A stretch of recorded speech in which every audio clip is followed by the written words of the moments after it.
कहानी की शुरुआत में हम एक गरीब किसान को कड़ी धूप में अपनी माँ के साथ मिलकर खेती करते हुए देखते हैं।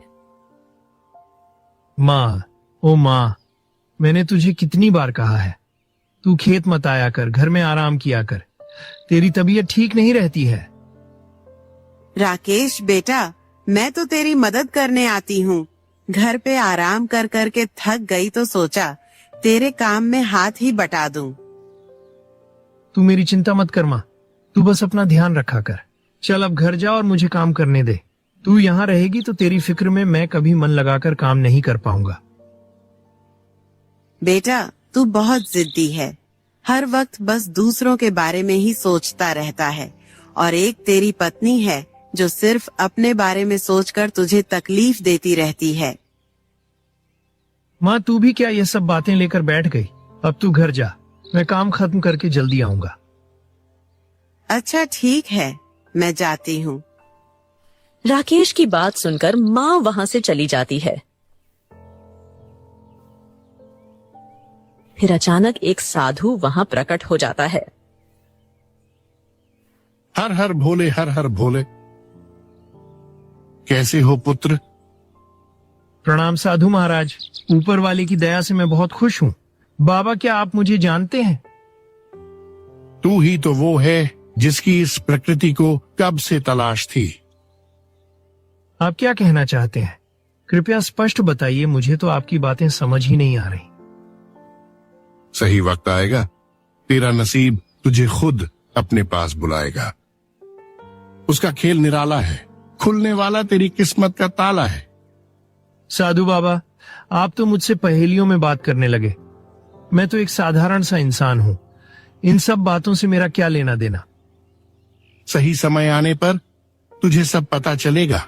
पुत्र, धैर्य रख और कर्म किए जा।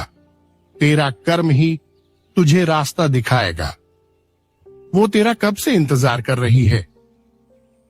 कौन? आप किसकी बात कर रहे हैं? बाबा, मैंने आपको इस गांव में तो आज से पहले कभी नहीं देखा। क्या आप कोई मायावी हैं?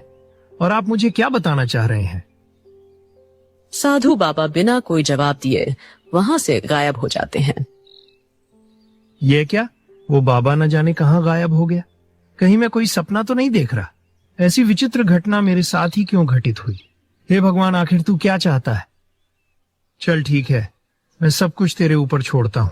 तूने मेरे लिए जो भी सोचा होगा अच्छा ही सोचा होगा।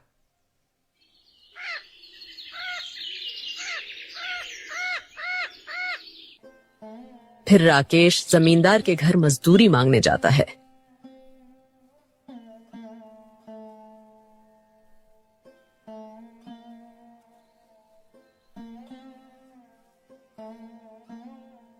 बोल राकेश, हो गया खेत का सारा काम?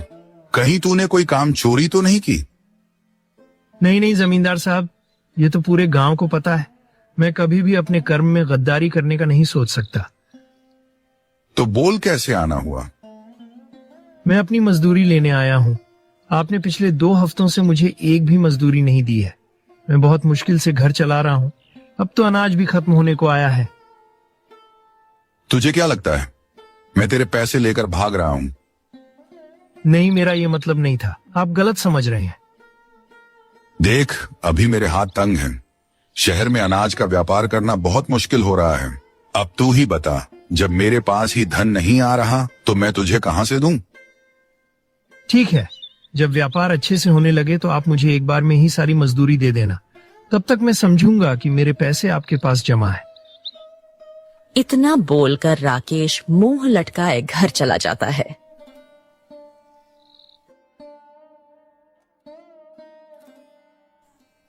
जहां उसकी पत्नी सुनीता उसे ताने मार के कहती है, आ गए घर, आज भी खाली हाथ ही लौटे हो। मुझे तो पता ही था तुम्हारे साथ रहकर मेरी कोई जरूरत पूरी नहीं होगी। 2 वक्त की रोटी तो ढंग से खिला नहीं पाते हो, मेरी इच्छाएं कैसे पूरी करोगे?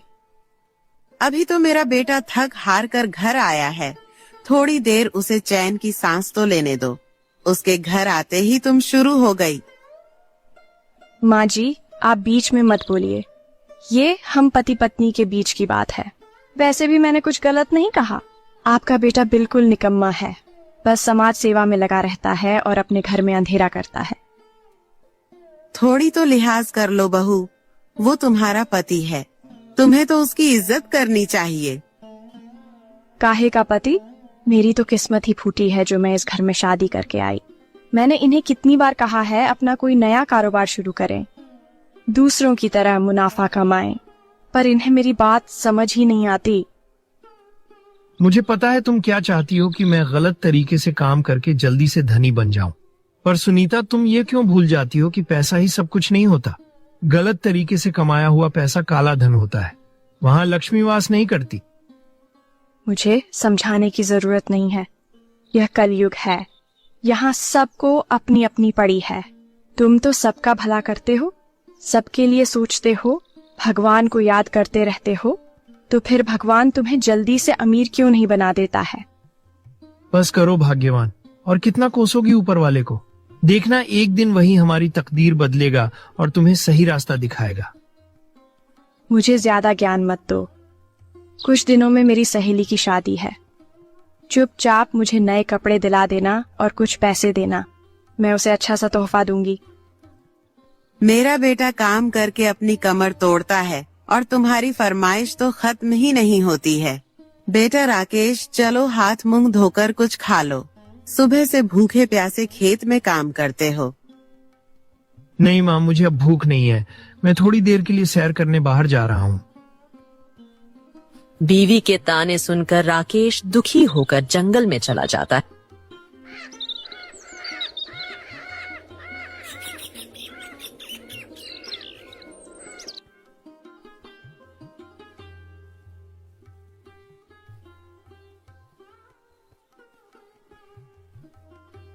और एक पेड़ के नीचे बैठकर रोने लगता है।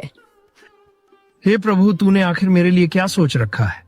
मैंने तो आज तक किसी के लिए बुरा नहीं सोचा और ना ही किसी के साथ कुछ गलत किया, फिर तू मेरी इतनी कठिन परीक्षा क्यों ले रहा है? मेरी पत्नी तो मेरी इज्जत ही नहीं करती और मेरी बूढ़ी माँ हमेशा बीमार रहती है। अब तू ही बता, ऐसी जिल्लत भरी जिंदगी का मैं क्या करूं? अचानक से साधु बाबा वहां प्रकट हो जाते हैं। क्या बात है राकेश, रो क्यों रहे हो? इतनी जल्दी हिम्मत हार गए? साधु बाबा, आप अचानक से आ जाते हैं, अचानक गायब हो जाते हैं। आखिर आप है कौन और मुझे ही सिर्फ क्यों दिखाई देते हैं? मैं तो तुझे दिखूंगा ही ना, आखिर तेरी कड़ी मुझसे ही तो जुड़ी है। तू जब भी सच्चे दिल से भगवान को याद करेगा, ये साधु तेरे सामने खुद ही प्रकट हो जाएगा। पर बाबा, मैं ही क्यों? और आप कौन सी घड़ी की बात कर रहे हैं? अब तो मुझे चिंता होने लगी है, कहीं आप मुझे मेरे परिवार से दूर ले जाने तो नहीं आए हो? ए नादान बालक, तू बहुत मासूम है, तुझे अभी कुछ समझ नहीं आएगा। अरे हर गुजरता हुआ पल तुझे उस राज के करीब ले जा रहा है जो न जाने कितने सालों से कैद है। उसे एक रात से तेरी दुनिया बदल जाएगी, तेरे रिश्ते बदल जाएंगे। तू चिंता मत कर, मैं तुझे किसी से दूर करने नहीं आया। इतना बोलकर बाबा फिर से वहां से गायब हो जाते हैं और राकेश बेचैन होकर बाबा को पुकारने लगता है। बाबा, आप फिर से पहेलियां बुझाकर चले गए। आपने तो मेरे मन को अशांत कर दिया। आखिर आप कौन से राज की बात कर रहे थे और उस राज से मेरी दुनिया कैसे बदलेगी? हे प्रभु, कहीं कुछ बुरा तो नहीं होने वाला है? मेरे साथ जो कुछ भी हो जाए, बस तू मेरे परिवार को बचा लेना। राकेश घर चला जाता है।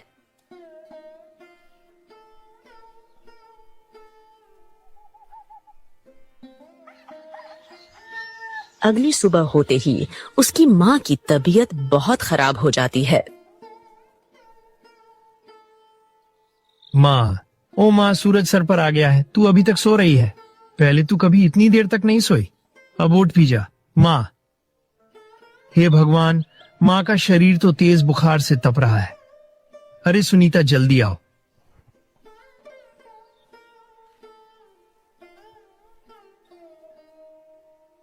क्या हुआ?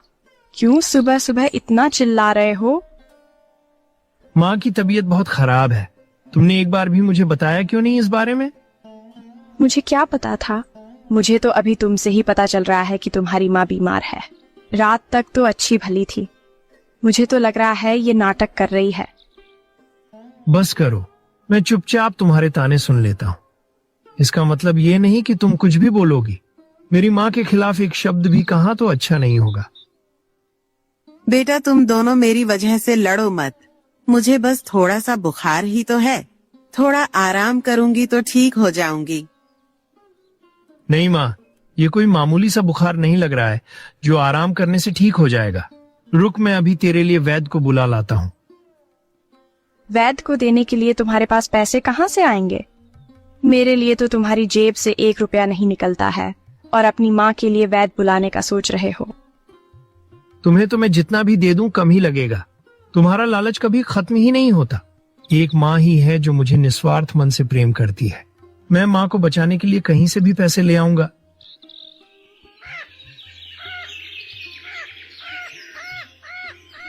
राकेश फौरन अपनी मजदूरी के पैसे लेने जमींदार के पास चला जाता है।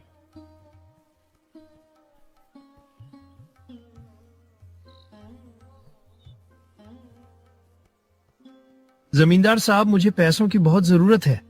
मेरी माँ बहुत बीमार है। समय रहते वैद्य को नहीं दिखाया तो उनकी जान को भी खतरा हो सकता है। तुम गरीबों का यही रोना है। कल मैंने पैसों के लिए थोड़ा रुकने को क्या कहा? तुम तो आज अपनी माँ का रोना लेकर चले आए।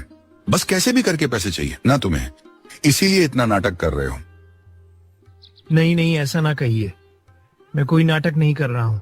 सच में मेरी माँ की हालत सही नहीं है और मैं आपसे उधार नहीं मांग रहा। मैं तो बस अपनी मजदूरी मांग रहा हूँ। तेरी जुबान बड़ी लंबी हो गई है।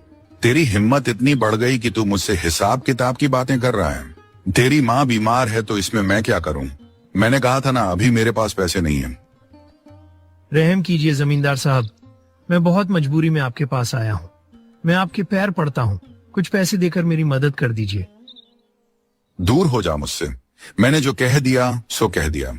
जब मेरे पास है ही नहीं तो मैं तुझे कहां से दूं? मेरे आगे गिड़गिड़ाकर अपना समय मत बर्बाद कर। जाकर अपनी माँ की सेवा कर। क्या पता बुढ़िया कब दम तोड़ दे। जमींदार, आज तूने बदतमीजी की सारी हदें पार कर दी है। तुझे तेरी अमीरी का बहुत घमंड हो गया है। बड़े बूढ़ों का लिहाज करना भूल गया है। मैं अब तेरे जैसे छोटे दिल के आदमी के साथ काम नहीं करूंगा। तुम मत कर, मेरे पास मजदूरों की कमी नहीं है। मुझसे दुश्मनी करके तू अपने पैर पर खुद ही कुल्हाड़ी मार रहा है। अब तो तेरे पैसे मिलने से रहे। नहीं चाहिए तेरे पैसे। तू जिस पैसे पे इतना उछल रहा है ना, एक दिन वो पैसे भी तेरे काम नहीं आएंगे। एक गरीब की हाय लगेगी तुझे। बहुत बोल रहा है तू आज। तुझे तो धक्के मार के निकालूंगा। हरिया, इस राकेश को मेरी नजरों से दूर कर दो। इस मनहूस को देखकर मेरा दिन खराब हो गया। जी मालिक। फिर हरिया राकेश को बेइज्जत करके धक्के मार के जमींदार के घर से बाहर निकाल देता है। राकेश मदद की भीख मांगने पूरे गांव में भटकता है, पर कोई उसकी मदद नहीं करता।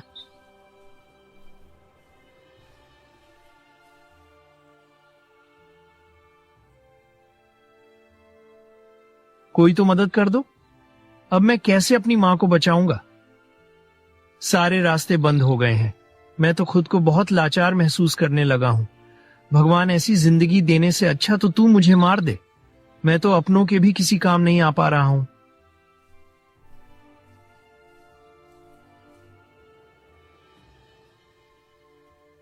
पुत्र, निराश मत हो। उसके पास सभी परेशानियों का हल है। वो अगर एक मुसीबत देता है तो उसके साथ साथ उस परेशानी से लड़ने की हिम्मत भी देता है। याद रखना, आज वो तुझे इसलिए रुला रहा है ताकि कल को वो तुझे भी भर के हंसा सके। क्या फायदा ऐसी खुशियों का जिसमें मुझे जन्म देने वाली मां ही ना साथ हो? अगर मां को कुछ भी हुआ तो मैं भी अपनी जान दे दूंगा। वो घड़ी आ गई है जब मैं तुझे उस रात तक पहुंचाने का रास्ता बताऊं। अगर उस राज से मेरी मां का जीवन बच सकता है तो मैं उसे जानने में एक क्षण की भी देरी नहीं करूंगा। तो सुनो, आज रात तू जंगल जाना। जंगल के बीचों बीच तुझे एक सुनहरा पक्षी दिखेगा। बस वही तुझे उस रात तक पहुंचाएगा। कुछ भी हो जाए तू उसका पीछा मत छोड़ना जब तक तुझे तेरी मंजिल ना मिले। वो पक्षी सिर्फ आज की रात ही जंगल में दिखेगा। इसके बाद वो कब जंगल की सैर करेगा यह तो कोई नहीं जानता है। तेरे पास आज की रात है, आखिरी मौका है सब ठीक करने का। बाबा, मैं इन सभी बातों का अच्छे से ध्यान रखूंगा। पर बाबा, आपने अभी तक अपनी असली पहचान मुझे नहीं बताई। आप कौन हैं और आप मेरी इतनी मदद क्यों कर रहे हैं? तू पहले अपनी तकदीर से तो मिल, धीरे धीरे तुझे मेरी पहचान भी पता चल जाएगी। जिस दिन तुझे मेरी पहचान पता चलेगी उस दिन तेरे मन से सारे सवाल खुद ब खुद गायब हो जाएंगे। साधु बाबा एक और पहेली राकेश के मन में डालकर गायब हो जाते हैं। फिर रात होते ही राकेश जंगल चला जाता है।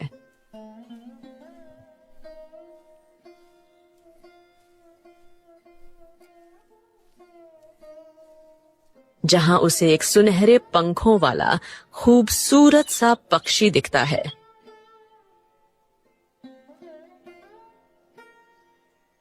ये रहा वो सुनहरा पक्षी। बाबा इसी के बारे में बात कर रहे थे, पर यह मुझे मेरी तकदीर तक कैसे लेकर जाएगा? राकेश खड़ा होकर यह सब सोच ही रहा होता है। तभी वो पक्षी आसमान में उड़ने लगता है। ओ सुनहरे पक्षी, रुक जा। कहाँ भाग रहा है? मैं तुझे कोई नुकसान पहुंचाने नहीं आया हूँ, रुक जा। आज मैं किसी भी हाल में तुझे खुद की नजरों से दूर जाने नहीं दे सकता हूँ। राकेश परेशान होकर उस पक्षी के पीछे पीछे दौड़ रहा था।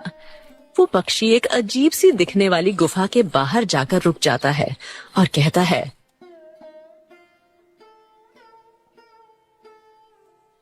ये रही तेरी मंजिल। अरे तुम तो एक पक्षी हो, फिर तुम इंसानी भाषा कैसे बोल रहे हो? मैं कोई मामूली पक्षी नहीं, एक जादुई पक्षी हूँ जो ऊपर वाले के कहने पर तेरी मदद के लिए यहाँ आया हूँ। तुझे तेरी मंजिल तक पहुँचाना ही मेरा लक्ष्य था। अब इसके आगे का रास्ता तुझे खुद ही तय करना होगा। मुझे तो अब भी लग रहा है जैसे मैं किसी कहानी में जी रहा हूँ। मेरे जीवन में अचानक इतने इतने चमत्कारी चीजें कैसे होने लगे हैं कि मैं खुद भ्रमित हो जा रहा हूँ। ये चमत्कार तेरे जीवन में अचानक नहीं हो रहा है, ये सब तो तेरे नसीब से ही जुड़ा है, तेरे भाग्य का लिखा है। अब तुझे तेरे सवालों का जवाब इस गुफा के अंदर मिलेगा। जा अंदर जा, मैं भी अपनी दुनिया वापस लौट रहा हूँ। ए प्यारे पक्षी, तेरा शुक्रिया। तेरा यह एहसान मैं कभी नहीं भूलूंगा। तूने मेरी बहुत मदद की है। इसके आगे मैं खुद ही उस राज तक पहुंचूंगा जिससे मेरा भाग्य जुड़ा है।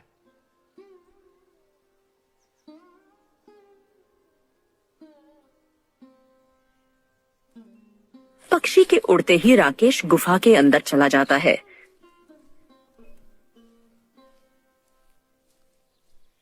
तब उसे एक अदृश्य आवाज आती है।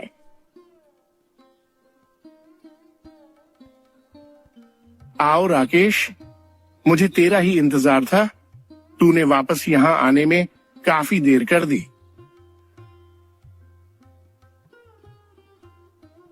वापस? पर मैं तो यहाँ पहली बार आया हूँ। यह अदृश्य आवाज मैं नहीं जानता आप कौन हैं। इस गुफा के पीछे का रहस्य क्या है? मुझे तो एक साधु बाबा ने इस गुफा के बारे में बताया और कहा कि मुझे यहाँ मेरी किस्मत से जुड़ा राज पता चलेगा। मैं सब जानता हूँ और तुझे याद नहीं है, पर तू यहाँ पहली बार नहीं आ रहा है। आज सदियों बाद मैं फिर से तुझे देखकर बहुत खुश हो रहा हूँ। ये अदृश्य आवाज, कृपया मेरा मार्गदर्शन करें, मुझे रहस्य बताएं।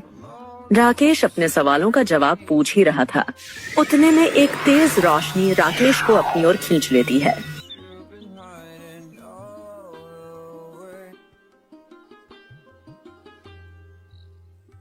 ये मैं कहाँ आ गया? ये तो बहुत सुंदर फूलों का बगीचा लग रहा है, पर मैं तो उस गुफा में था। अचानक यहाँ कैसे आ गया? ये बगीचा देखकर तुझे कुछ याद नहीं आ रहा? ये बगीचा तो कुछ मनमोहक है, पर मुझे कुछ भी याद नहीं है। क्या मैं यहाँ पहले भी आ चुका हूँ?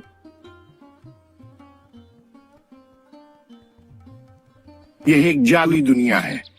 इस दुनिया का रास्ता उस गुफा से होकर गुजरता है। इस बगीचे में एक फूल तोड़कर अपनी माँ को उसका रस पिला देना, वो पूरी तरह से ठीक हो जाएगी। केवल एक फूल के रस से मेरी माँ की बीमारी ठीक हो जाएगी।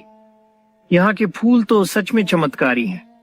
अब जल्दी जा, थोड़ी सी देरी भी तेरी माँ की तकलीफ बढ़ा सकती है। ये अदृश्य आवाज, तूने तो मुझे वो राज नहीं बताया जिससे मेरा जीवन जुड़ा हुआ है। वो रहस्य जानने का सही समय नहीं आया है। अभी तुझे बहुत कुछ याद आना बाकी है। उसके बाद ही तू रहस्य का खुलासा कर सकेगा। पूर्णिमा की रात जब आसमान में पूरा चांद हो, तब तू इसी वक्त गुफा में आ जाना। उस दिन तुझे सारे राज पता चल जाएंगे। अब जा और अपनी मां की जान बचा।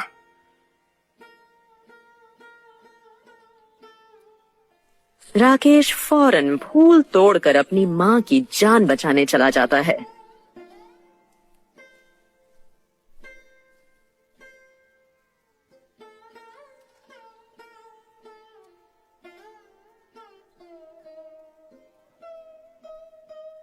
उस फूल का रस पीकर मां तुरंत ठीक हो जाती है।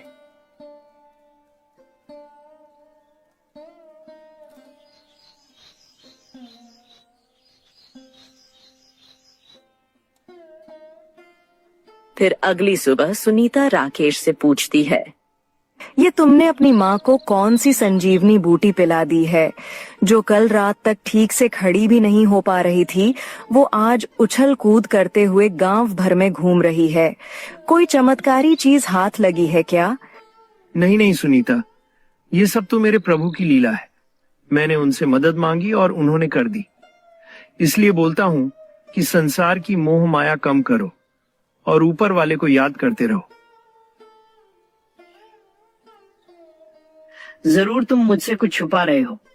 राकेश सुनीता के सवालों से बचने के लिए घर के बाहर चला जाता है। तब सुनीता मन में सोचती है, राकेश के हाथ में कुछ तो अनोखी चीज लगी है। एक रात में किसी को ऐसे ठीक करना जैसे उसे कभी कुछ हुआ ही ना हो, मुमकिन नहीं है। वो चाहे मुझसे कितना भी छुपा ले, मैं सच जानकर ही रहूंगी।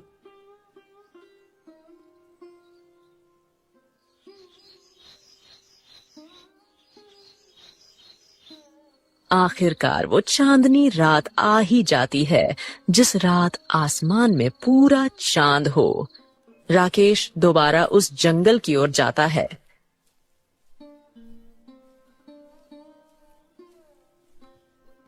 तभी अचानक उसके जंगल पहुंचते ही बादल जोर जोर से गरजने लगते हैं।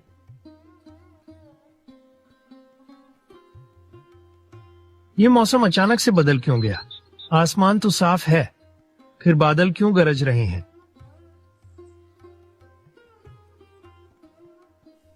राकेश गुफा की ओर जाने लगता है।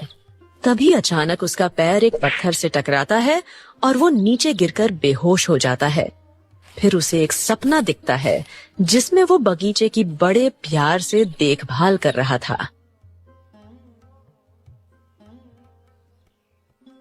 उठो पुत्र, होश में आने का वक्त हो गया है। बाबा, मैंने आपका एक सपना देखा। ऐसा लग रहा था जैसे वो सपना नहीं हकीकत हो। तू सही कह रहा है, वो कोई सपना नहीं, तेरा पिछला जन्म था जिसे तू भूल चुका है। वो घड़ी आ गई है जब तुझे तेरे जीवन का रहस्य पता चले। चल मेरे साथ।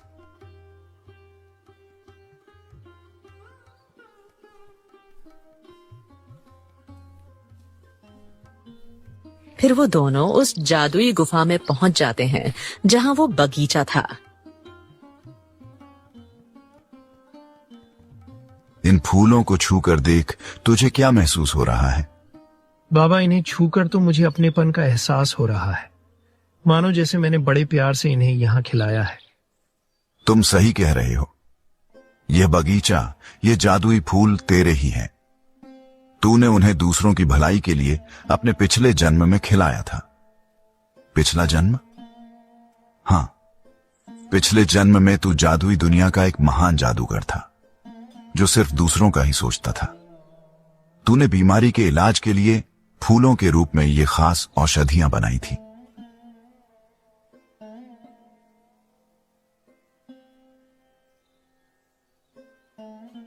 पर क्या बाबा, आगे क्या हुआ था? और जब ये सब कुछ मेरा था तो मुझसे ये सब छूट कैसे गया? तेरा एक मित्र हुआ करता था। कहने को तो वो तेरा घनिष्ठ मित्र था, पर वो तेरी कामयाबी और तेरे प्रति लोगों का प्यार देखकर बहुत जला करता था। तेरे रहते उसे महान जादूगर का खिताब ना मिल सका। बाबा उसके बाद क्या हुआ? एक दिन उसने जलन के मारे धोखे से तेरी जान ले ली और तेरा यह बगीचा खून के आंसू रोने लगा। तब से इस गुफा को तेरा ही इंतजार था।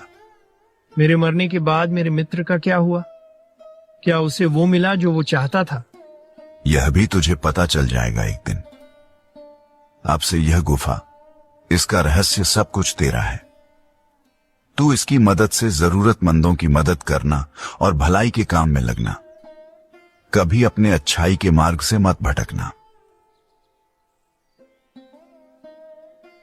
साधु की बात मानकर राकेश अपने साथ ढेर सारे जादुई फूल घर ले आता है और उनसे वो दवाइयां बनाकर बहुत ही कम दामों में जरूरतमंदों को बेच देता है, जिससे उसका घर भी चलता और बीमारों का अच्छे से इलाज भी होता। देखते ही देखते राकेश जमींदार से भी ज्यादा धनी होने लगा था। मालिक, ये राकेश के पास बहुत पैसा आ गया है। वो दवाइयों का कारोबार करने लगा है। मैंने तो यह भी सुना है कि वो गरीबों को मुफ्त में दवाइयां देता है, जिससे खुश होकर पूरा गांव उसकी वाह वाह कर रहा है। तू सही कह रहा है। न जाने उसके हाथ क्या लगा है। एक वक्त था जब पैसे के लिए मेरे आगे गिड़गिड़ाया करता था, पर अब तो उसके तेवर ही बदल गए हैं। मालिक, आप कहें तो मैं उसके ऊपर नजर रखूं। शायद हमारे हाथ कोई खास बात लग जाए। तू आज से ही उसके ऊपर नजर रखना शुरू कर दे। रात में हरिया राकेश की खिड़की के बाहर खड़े रहकर उसे जादुई फूल से दवाइयां बनाते देख लेता है। उसके बाद वो जमींदार के पास जाकर बताता, मालिक, वो राकेश तो किसी खास फूल से दवाइयां बनाता है। इसके अलावा उसके घर में मुझे कुछ भी अनोखा नहीं दिखा। लगता है हमारे हाथ कुछ नहीं आएगा। वो तो बस फूल से दवाइयां बनाता है, कोई जादू नहीं करता। अगर हमारे हाथ कुछ नहीं लगा तो मैं उसके हाथों से भी सब कुछ छीन लूंगा। वो मुझसे आगे निकले। मैं ये कभी बर्दाश्त नहीं करूंगा। आज सबके सोते ही मैं उसकी सारी औषधियां चुरा लूंगा। जब औषधियां ही नहीं रहेंगी तो वो लोगों के दुख कैसे दूर करेगा? आप वो सब औषधियां चुराकर क्या करेंगे? मैं उसे दुगने दामों में बेच दूंगा और सबसे धनी इंसान बन जाऊंगा। जमींदार हरिया के साथ औषधियां चुराने जाता है। इतने में साधु बाबा राकेश के दरवाजे पे प्रकट होकर उन्हें रोक लेते हैं। मुझे पता था जमींदार, तू अपना लालच से भरा दिमाग गलत काम करने में जरूर लगाएगा। तू कौन है और मेरे रास्ते में क्या कर रहा है? दे, जा यहां से, नहीं तो तेरी उम्र का लिहाज नहीं करूंगा। जो गलती मैंने पहले की वो गलती दोबारा नहीं करूंगा। पिछले जन्म में राकेश ने मेरी वजह से अपना हक खो दिया था, पर इस जन्म में मैं उसके साथ कुछ भी गलत नहीं होने दूंगा। मुझे डराने की कोशिश मत कर। तेरे जैसे बहुत ढोंगी देखे हैं मैंने। मुझसे राकेश की खुशी देखी नहीं जा रही है। मैं उसे बर्बाद कर दूंगा। यह सुनकर साधु बाबा को गुस्सा आ जाता है और वो जमींदार को श्राप दे देते हैं। आज के बाद तू गरीब हो जाएगा। तेरे सारे पैसे, कारोबार, सब कुछ डूब जाएगा। तू भी बाकी किसानों की तरह आम जिंदगी जिएगा। तेरे सारे ऐशो आराम एक पल में तुझसे छीन लिए जाएंगे। श्राप मिलते ही हरिया और जमींदार वहीं जलकर राख हो जाते हैं और फिर राकेश खुशी खुशी अपने माँ और पत्नी के साथ रहने लगता है।